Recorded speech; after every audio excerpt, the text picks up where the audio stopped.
in your mind, the grass is always greener, isn't it? You're always seeing other people always having a better time than you are. And so I used to see these mothers gathering and, in my mind, talking about which cafe they were going to go to. And I'd be rushing off to get the train to get into work. And so even then I was sort of, I felt like a fish out of water. So you do have to realise sometimes, it is maybe about your own headspace and how you're viewing a situation. And I decided when after I'd sort of come out of my low period, I decided, smile, kill with kindness.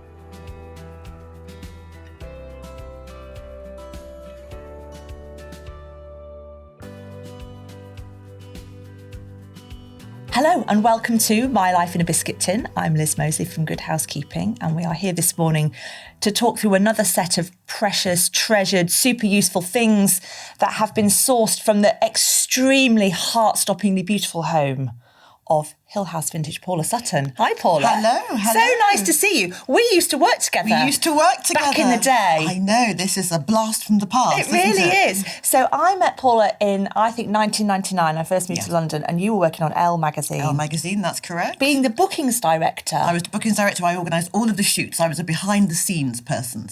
You were desperately glamorous. Oh, my goodness. I don't remember feeling anything but frazzled in those days. I have to be honest.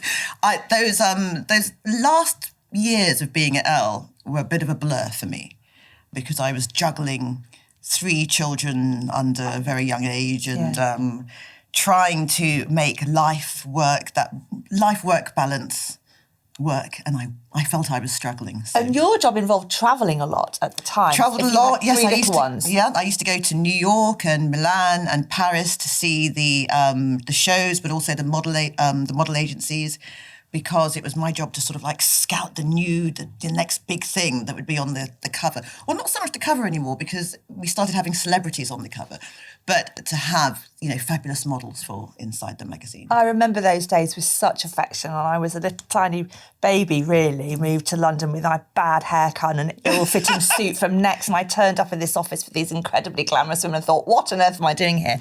But it's amazing to see you, and I've enjoyed your career, which has changed. I mean, your life could scarcely be more different now. It is. It's the most bizarre and unexpected thing. I definitely call myself, I think it's become a cliche now, but I definitely call myself an accidental influencer. It was not the intention. And I don't particularly like the word influencer anyway, but it wasn't the intention, but it was something that just happened with, I think it was my love of magazines that almost turned what I showed on social media into a sort of magazine format. I was showing lifestyle and interiors and fashion, and just what I had learned in my working life in London was being brought to life on the pages in images on Instagram. And blogging, first of all. It actually started with blogging. It's very joyful, Hill House Vintage. That's what I love about it so much. It feels like it's always sunny in the world of Hill House Vintage. Glorious flowers. I imagine it smells amazing.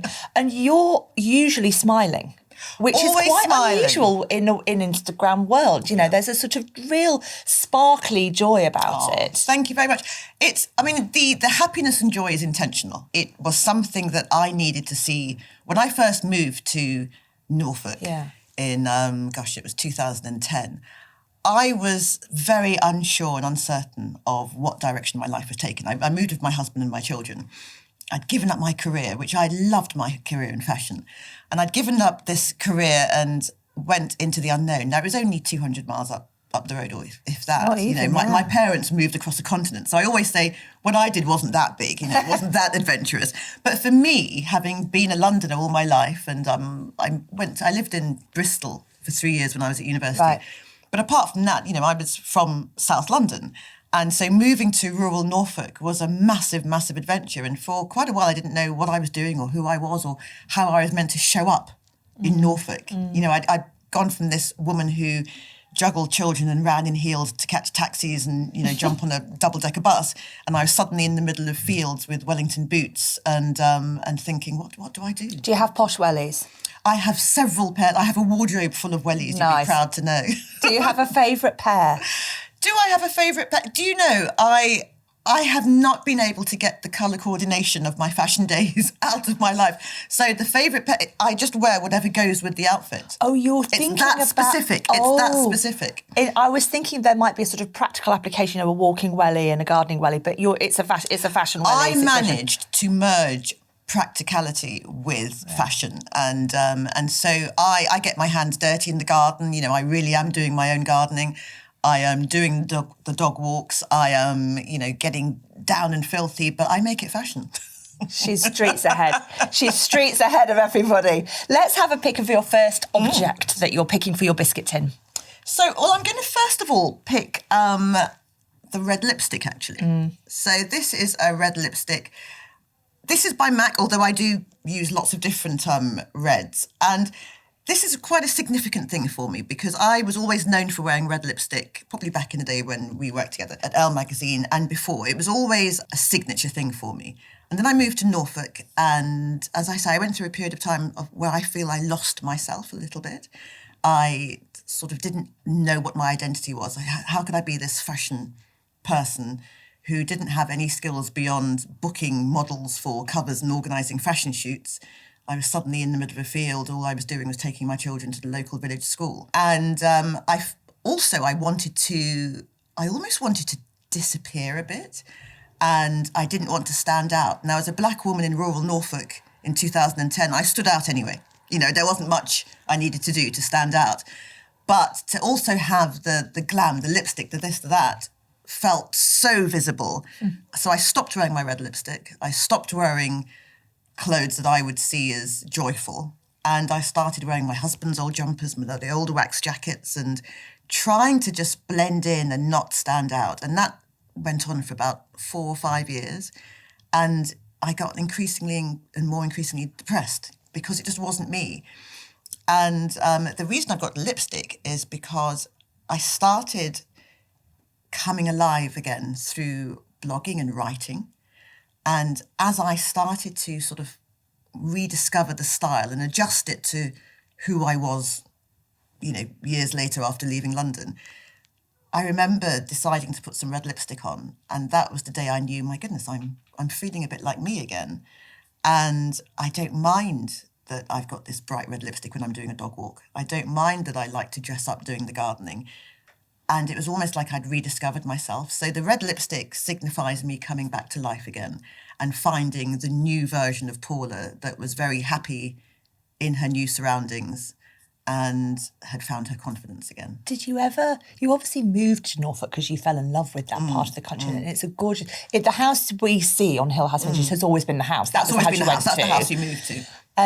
And you chose to go and create that life, and you sort of kind of done with fashion a bit. Yes. And then it's really interesting hearing you describe that transition took a long time to feel okay. But did you ever think about jacking it in and coming back? No. My low periods were never about the decision we'd made. I always knew that moving to Norfolk was the right thing.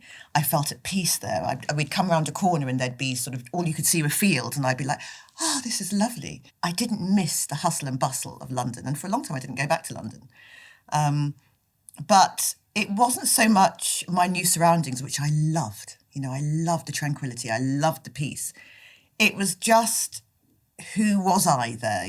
What I had a paper round at the age of 11, and I hadn't stopped working since my first paper round. Before that I was doing chores at home and getting pocket money. And so to suddenly put myself in a situation where I wasn't earning money was really weird. And this is, this makes me sound like 100 years old, but it was before there was so much online content.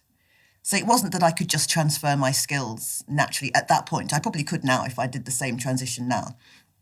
But you couldn't, they weren't as transferable. So to come out of London and come out of magazines and the media industry, you were isolating yourself. It wasn't the decision of moving to Norfolk, which I've never regretted. I would never leave now.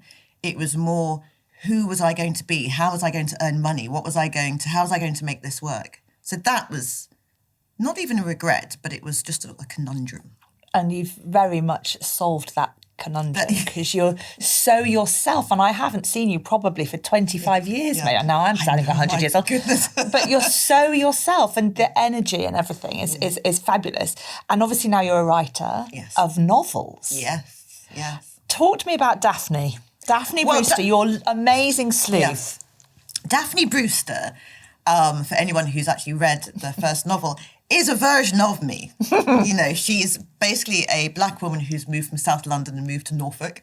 I will say that's where the similarities end because, I live in Norfolk. There are villages and people, and I've gained inspiration from real life. However, none of the characters are real. They are an amalgamation of many people and not necessarily all in Norfolk, many people I've met along the way. And Daphne is definitely braver than I am, a lot nosier than I am, and a lot more confident than I was when I first came to Norfolk. So she's a woman who's come to Norfolk with her family, and she's navigating friendships. She's finding herself in situations where she wants to support the underdog. Yeah. And prove certain things. I'm trying not to tell the story.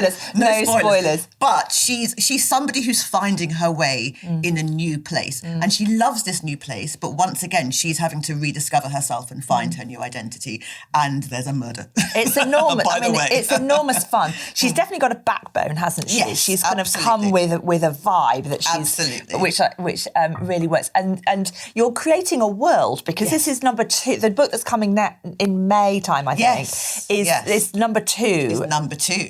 And so we are going to get to feel more of the... And are there other characters in addition to Daphne who crop up again? Oh, yes. There's some... The village locals do crop up, and they've all got very different characters. It's not going to end up like Midsummer, where there's been so many murders in a village. You wonder that anybody remains. Live there. Exactly. There is always that worry. I think there's catastrophe for house prices, I would imagine. Midsummer. But you know what? Beauty keeps people coming back. A murder or two doesn't stop a Georgian house looking really lovely. Absolutely right. Absolutely. In many ways, could enhance it. Right, let's have another choose from your biscuit tin, Paula. Right, so I will go to something rather sentimental. So this is a vintage brooch with the words, the name Lydia. Oh, it's lovely. It's a feather with a sort of mother of pearl kind of inlay. Absolutely, exactly that. Really pretty. And Lydia was my mother's name, and this was my mother's brooch. And it's of sentimental value because she used to wear it, and my mother passed away at the beginning of lockdown. But also it signifies my love of vintage, and I do collect vintage brooches. Mainly in part from my mother, because I used to see her wear brooches a lot. I don't actually wear this, but it's on my desk at home in my garden office. And it has a slightly quill feel about it. It has very much a quill feel about it. And it's one of those things. There are 2 things, actually, because I could have bought an old bottle of Chanel No. 5 as well, because that's the perfume that my mother wore. Oh, really? And I still have my mum died when I was 20, and I still have the big one that was hers when she died. Exactly, and I have that. And annoyingly, it sort of starts to, the atmosphere takes it away. Does. So it doesn't smell nice anymore. It doesn't smell nice anymore, so I'm a bit musty, to be honest. However, I have it on my desk, and this is next to it. And they're just memories of my mother. And whenever I smell Chanel No. 5, I think about my mother, which is lovely. So whenever I feel a little bit wobbly, I'll just give it, because I do have a fresher bottle, I'll give a little spritz, and it's my mum. I don't wear it myself, but I spritz it in order to think of my mother. And then I also clasp the brooch in my hand if I ever need a little bit of encouragement or strength or mum energy. Was she a very stylish woman, your mum? She was. And funnily enough, my father was the dandy in the house. My father, who's still with us, he is very much into his tailored suits and his flourishes and his... matching everything. My mother was less so, but I do remember my mother having a pair of Bieber Minnie Mouse shoes. When I must have been very under the age of about 8. I remember these shoes being in her room, and they had bows. They were black patent with a massive block heel and red dots on, and they just looked like Minnie Mouse shoes. And she didn't wear them. Well, I remember she must have worn them in when she was younger. But she had this habit of collecting beautiful pieces and just almost keeping them on display, almost museum-like. And I have to say, I have inherited that tendency to hoard. But to look at beautiful things. I keep beautiful things that remind me of places or people or things. And growing up, your dad was a dandy and your mum had her amazing shoes and bits of things. So it's not a total surprise that you would have ended up going into that fashion world and the creative space. Not a surprise. They weren't particularly supportive of that because I think it's a symptom of being the daughter of immigrants. They always want their children to be doctors, nurses, lawyers. Things that will improve, in their mind, will improve their lives. You know, you've travelled across a continent or continents and you want to better your children's lives. So when I first said I wanted to go into fashion, they were like, well, what is this fashion? Flighty nonsense. Fashion is just what you wear. It's flighty nonsense, exactly. And they understood magazines and they loved magazines. My mother was an obsessive of interiors magazines. And my father was more into his newspapers. So they understood that they were a business, But when I decided to, I went to university and studied town planning. So that was a real job, apparently, according to my parents. So I sort of did that in order to keep them happy, knowing that I wanted to get into the fashion industry afterwards. Town planning? Town planning. Well, I wanted to get into architecture. See, if I had been able to become an architect, I may not have gone into fashion, but I didn't. I wasn't great at maths. And it's 7 years or something, architecture. You're there forever. And 7 years. Yeah. But town planning was a module that had architecture within it. So I thought, okay, maybe I can make the little leap across to Is there still a town planner in you, do you think? There is a lover of architecture within me. And there is, I think I'd have been a very bad town planner because I just like old buildings. I'd be telling everyone, no, you can't modernise, you can't modernise anything. You and the king get along famously with that approach to architecture. And now I used to live in an old house once. Very different style from your home. Yours is a Regency, beautiful, gorgeous house. Was it a wreck when you moved there? Did you have to do it up? No, it wasn't too much of a wreck. It was, we've extended, funny enough, being a town planner. Yeah. We've extended to it, but it wasn't a wreck. It was very, what I would call, without being uncomplimentary to the previous owners, it was very old-fashioned. It was very staid. It was almost like it was caught in aspic and you couldn't move, and it was almost like you really were in 1822 and you shouldn't touch anything. Yes. I found living in an old house, as beautiful as it was, number one, absolutely freezing cold. I was going to say, oh my God, say freezing. I have never been so cold. There was ice on the inside of the windows. It was so cold. We still have that. But it's also quite relentless because they're old buildings. They have to breathe. They have a life of their own. Yeah. And everything is expensive when it goes wrong, which it does. Absolutely. And I've kind of sworn never again. But you must love it. I love it. And also YouTube is my best friend because I've learned to fix the boiler. I've learned to fix, I probably shouldn't say that. Yes, don't do this at home, folks. Don't do this at home. Qualified professionals. I can do the floorboards. I can fix most things now because we also did that typical Londoner thing where we spent all our money buying the house and then had no money to furnish it, do anything else. There's no windows. So when things went wrong, it was sort of like, we kind of have to deal with this ourselves. So I think that's part of loving your home or getting to grips with of a new life, I suppose.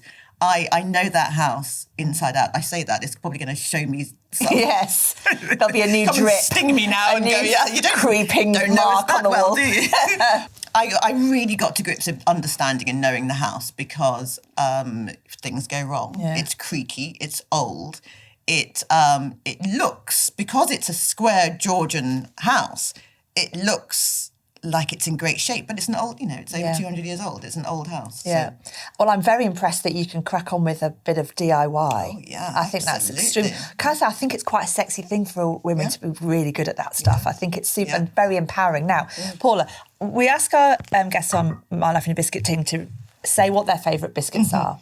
And we anticipate people to say things, maybe a Jaffa cake, perhaps a hobnob. And you have said, I like pistachio and clotted cream, Fortnum and Mason's, in this incredibly beautiful presentation tin, which is their standard packaging. They don't come in unless this is what it is. This isn't the Christmas special, no. So you've absolutely blown the budget on the biscuits, but I'm going to try one. Oh, yeah. I mean, Fortnum's is just a lovely place to be, isn't it? Fortnum's is just divine. I'd move in, yeah, really. Absolutely. It's and the thing is it's not just for Christmas. I think a lot of people tend to visit lovely places as a special occasion thing, but in actual fact, it started off as a grocer's. It's a grocer's. Yeah. Okay, it's a very posh grocer's. Yes. But it's a lovely place to go and buy nice little biscuits, and the teas are brilliant. They have so many varieties of tea as well. Oh, look at these. Aren't so they they're lovely? Beautiful. Little... And you see, I love to bake. And I like to make my own cookies and biscuits. So I think this is perhaps why I will go somewhere as bougie as Fortnum's, because to have something that rivals my own baking, it has to be. Are you good at baking? It has to be. I have to say, I'm quite a good baker. What's your signature biscuit if you were going to bake one? It would be an oat and raisin. Oh, nice. Oat and raisin. Dunkable or more crumbly than that? I don't dunk, because then that makes the tea look messy. Heavens. I'm being judged on so many levels here. I can't bear to see those gloopy bits. I can't. And the residue is unappealing. You're right. You're right. Can't be doing the residue, no. That is delicious. Isn't it delicious? Is it sort of slightly orange flavour to it almost? There's something in there. You've made me want a bit of tea and a biscuit now. It's really, really delicious. It's got just the right amount of crumble. I'm gonna go with you. But it does hold together and it's not too sweet. I mean, and it's so pretty. That looks homemade, doesn't it? Yeah, it does. It does. Which I love. Probably is on some level. Yeah. And it's got a snap. It really, really is delicious. And I wouldn't be drawn to it if I was going to choose, but I'm always distracted by the chocolate. But actually, that's a real treat. See, I'm not a huge chocolate lover. Not a huge chocolate lover. So, and I love nuts. I love nuts and raisins. And did you get into baking? Was that part of your Norfolk transition? Totally. Yeah. Totally. I went to Norfolk having made cupcakes out of a box. Right. Yeah. And it wasn't because I couldn't. I've always been an adequate cook. I can cook.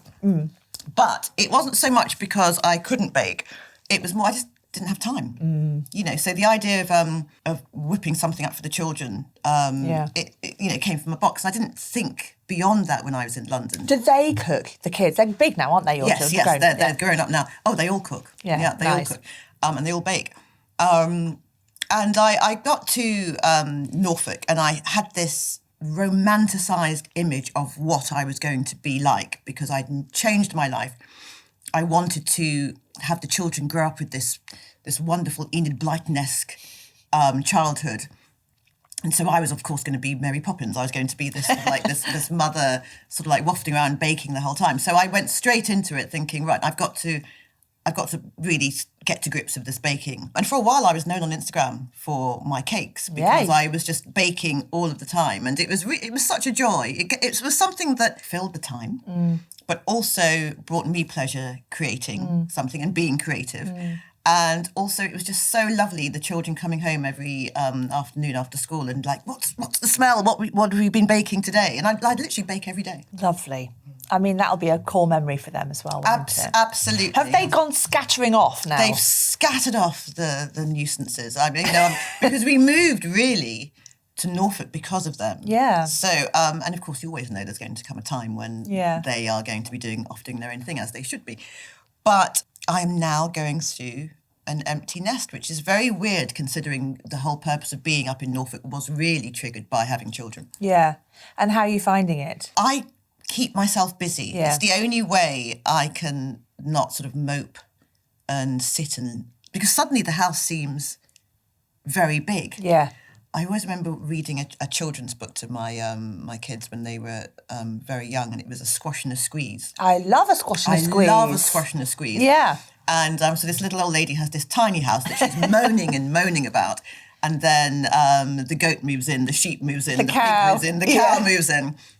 And then suddenly it's really tight and it's just unbearable. And then suddenly they all leave and she realises, oh my God, this house is wonderful and big and it's perfect for me. So the same house that she had at the beginning, she now realises was fine all along. And I find myself at the moment we used to complain that the house was too small for our needs because we didn't have enough. It was when we moved in, it was one bathroom. Right. And there were 5 of us. Yeah. So we used to complain about things and we put extensions on and tweaked the house to make it perfect for us. And suddenly now I've got 2 of them living in London, 1 in Durham. And although, they're still quite young, so there's always going to be periods of them coming back, but really they're on their way off, One of them is permanently in London. And I don't think the other one in London is ever going to come home either. So suddenly it's this weird thing where it's like, gosh, this is life. It's just me and my husband and this tiny, tiny, tiny dog that doesn't fill much space at all. It's a bittersweet, I guess. It is. It is. It's beautiful to see them flourishing and gosh, there's no lovelier thing than seeing your child become an adult and seeing the sort of person they've turned into and just seeing their hopes and dreams materialise. But at the same time, those are your babies and letting go isn't easy. The antidote to that for me is just I keep myself busy. I do everything. I write, I present, I do whatever I do on social media. And is that little furry friend over there, is he yours from when you were little, or is he one from your children? He's an interesting one because he basically, this is Rufus. Hello, Rufus. Hello. Little beige, I think he's a dog? He's a little bear. bear. He's a little bear. bear. He's a little bear. Now, I bought Rufus when I was pregnant with my first child, so with Tobias. It was basically the first thing I bought for the nursery. As it happens, he's full of beans, so he could never actually belong to baby Tobias anyway. And Rufus sat on my stomach great big pregnant tummy. Pregnant tummy. When Toby made his first kick. Oh. And he was actually on my stomach when I was giving birth. Oh, gosh. To Toby as well. So he's seen me through thick and thin. He's actually got a little holder. And I just remember whenever I look at Rufus, he sits in my bedside drawer. So he's always been next to me. I just remember seeing him just jump up and down, and it was the kick from Toby, or when I was actually giving birth, the sort of undulations. So I don't know, it's just really quite... I mean, the children had so many toys, but for some reason, I think with the first child as well, this just means he Why means Rufus? a lot. Well, we wanted a dog or a child, so... Now you've got both. Now we've got both. So it was... Are you saying that Rufus is a dog's name? When I was growing up, Yeah. Rufus was a dog's name. Oh, okay. Yeah. And did you grow up with dogs? I did. I grew up with a Great Dane called Ophelia. Wow, a major dog. In London as well. In London. Well, we were in South London, so it was the suburbs. Okay, So okay. we had quite a nice sized garden. Okay. And funny enough, my husband grew up with a Great Dane called Cleopatra. That's such a weird coincidence because I've only ever known one Great Dane who was also called Cleopatra. Really? Yeah, A Cleo. Harlequin. Yes, Cleo, they called it. A Harlequin Great Dane. Isn't that amazing? Yeah. And I have to tell you about Cleo. Was the naughtiest dog that there's ever been. We didn't own Cleo. And they're it was huge. a friend. They're massive, like a horse, Yes, really. yeah. On the morning of Christmas Day, Cleo, the Great Dane, had managed to get into, this is my Auntie Claire and Uncle David, they're not real auntie, they're Curtis aunties, had got into their pantry and eaten a whole Stilton. No! And then the Stilton had re-emerged all over the kitchen. Goodness. That was Christmas Day morning in their house. Can you imagine? Oh my, I'd rather not. So bad. We might need to edit that out. The podcast is slightly unsavoury. Put you off your Fortnum's biscuits. That kind of, I know. But they are naughty. And the thing is, their heads are table height. Yeah. Or beyond that. Yes. So they can get to anything. And But now you've got a tiny little dog. Now I've got a tiny little dog. In between the tiny little dog, we had Coco, who was my chocolate Labrador Doberman mix. And I do attribute coming out of my sort of like depression and my low time to Coco, who we got, I think, a year after yes, it must have been the year after moving to Norfolk. And my husband was still working in London. The children were at school. And I had some very lonely times. So we got a dog. And Coco got me walking the fields and, getting out and about, because it's actually very tempting just to stay in, when you're in a new place and you feel quite introverted and quite shy, it's very easy to make excuses and stay in the house and pretend that that's what you want to do. And really, you need to get out and about and experience the new county that you've moved to. So Coco and I used to go on these massive romps, these 2-hour walks and just discover Norfolk. And certainly that was part of me, sort of like my reawakening and really getting the fresh country air and getting the sun on my face and actually coming back alive. How did you manage to sort of build a social network in Norfolk? You said it was quite, like you say, you're a black woman, you've arrived in this, and it has a reputation, Norfolk, for being quite closed, unfairly, I'm sure.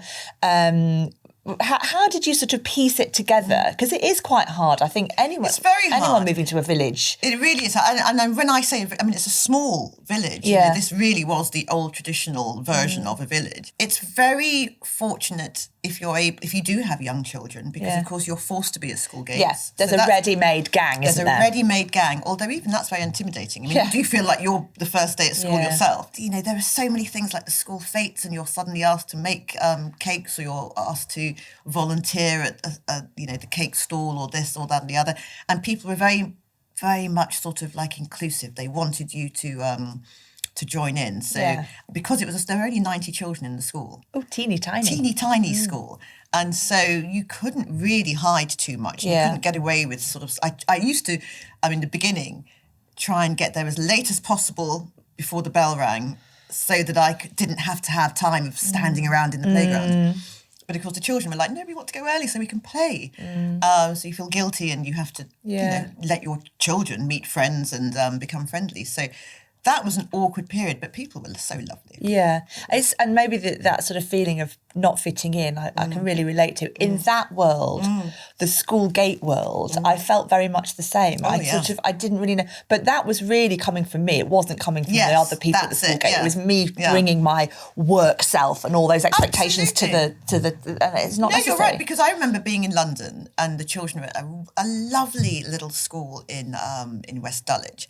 And I remember I was working at Elle at the time, and I'd drop them off, and then I'd see some of the other mothers. And in your mind, the grass is always greener, isn't it? You always see other people always having a better time than you are. Totally. And so I used to see these mothers gathering and, in my mind, talking about which cafe they were going to go to. And I'd be rushing off to get the train to get into work. And so even then I was sort of, I felt like a fish out of water. So you do have to realise sometimes, it is maybe about your own headspace and how you're viewing a situation.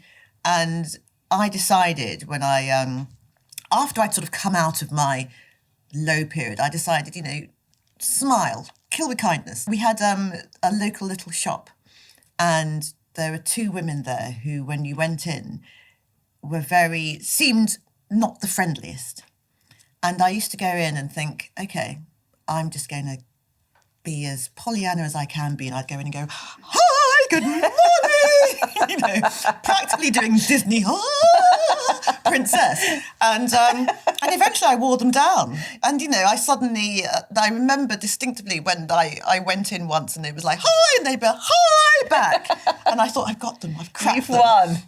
And what I found out subsequently was that it was nothing to do with me certainly nothing to do with me being black or something, or not looking like them. Yeah. It was to do with the fact that a lot of these villages and a lot of these places don't trust Londoners, because Londoners come in and leave within a year, and they don't want to invest their time and energy and friendship, I suppose, to somebody who's actually not going to contribute to the local economy, community. Yeah. And so they're quite reserved until they know you're staying. Yeah. And when they know that you're here for the long run, then they're like the most welcoming, wonderful family ever.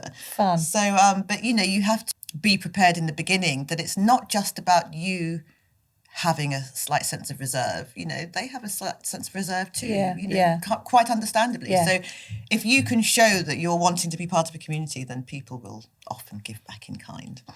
I think you've brought, is it a cake tin? This is a copper jelly mould from Victorian times. And these I have all over my kitchen. Okay, yeah. Yeah. I have newer ones that I actually use. These ones are more decorative, but they are, once again, they signify my love of baking and this sort of almost, and my love of vintage and antiques. And just that whole sort of, I wouldn't call it old-fashioned, but it's sort of like really homely values that I really discovered, enjoyed, and turned into a living, really. Turned into a career, but by doing something that I really loved, but also just my love of old things. 2 questions then. Number 1, what is the trick of getting the jelly out of the mould but staying in the shape? I have a rabbit-shaped one, the classic rabbit. Yeah. Never worked. Yeah. Never worked. It's like that. Well, you see, okay, so first of all, I tend to do cakes in these. Okay, yeah. Okay. So what you do is you put butter, melt some butter. Yeah. Put butter all through it, sort of like make it sort of like runny. All the nooks and crannies. All the nooks and crannies, and then you sieve some flour over, and then tap that so all the excess flour comes out. Yeah. And then you have a stick-proof. Yes. Tin. Okay. And that really does work. And you can just plop it out. And plop it out, and it comes out beautifully. The front cover of the Christmas Good Housekeeping last year, the Christmas food special, was that shape of thing. Oh, yes. Like a chocolate tiffin kind of thing. Lovely. I mean, it looked just completely magnificent. Yeah, absolutely. They look so brilliant. They really do. I mean, considering that these have been used for, over a century. Yeah. I mean, they're wonderful. And they just look so beautiful. Yeah, they really do. They look so beautiful. My second question is, you're obviously really, you have a really talented eye for vintage, but it's not easy to select and curate. I always think it would take so long to find the lovely things amongst all the other sort of rubbish and to curate something that hangs together and works, because not everything in your house is old. You've got newer things and older things and mix it all together. Yeah. So did you learn that skill? Did you just get good at it? What are the tips for people who are thinking, well, I'd love to have vintage things in my house, but where do I really start? I think the trick is, for me, was always, I mean, I've always been into vintage. Yeah. So I've always, and really my love of vintage started with clothing and sort of vintage glamour. Yeah. And sort of 1920s, 30s, 40s, 50s, obsessed with those periods in terms of clothes and style. And I've always loved old houses and old architecture. I grew up in old houses. Yeah.